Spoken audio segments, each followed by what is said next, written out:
Hi friends, కొత్తగా వంట నేర్చుకునే వాళ్ళు కానీ బ్యాచిలర్స్ కానీ సింపుల్ అండ్ టేస్టీగా ఉప్మా ఇలా ట్రై చేసి చూడండి. ఒక ప్యాన్ పెట్టుకొని 2 టేబుల్ స్పూన్ గీ వేసుకొని ఒక కప్పు ఉప్మా రవ్వ తీసుకొని మంచిగా ఫ్రై చేసి పక్కన పెట్టుకోండి. ఇప్పుడు అదే ప్యాన్లో ఆయిల్ వేసుకోండి. నా ఛానల్ సబ్స్క్రైబ్ చేసుకొని సపోర్ట్ చేయండి ఫ్రెండ్స్.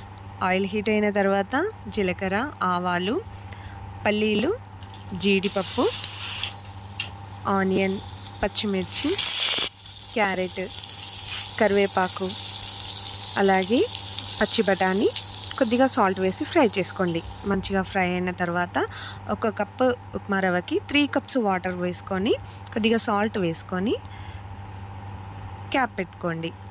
వాటర్ బాగా బాయిల్ అయిన తర్వాత ఉప్మా రవ్వ ఉండలు కట్టకుండా మంచిగా కలుపుతూ వేసుకోండి. ఫాస్ట్గా కలుపుతూ ఇప్పుడు క్యాప్ పెట్టుకొని 3 మినిట్స్ నుంచి సర్వ్ చేసుకోవడమే. Thank you for watching.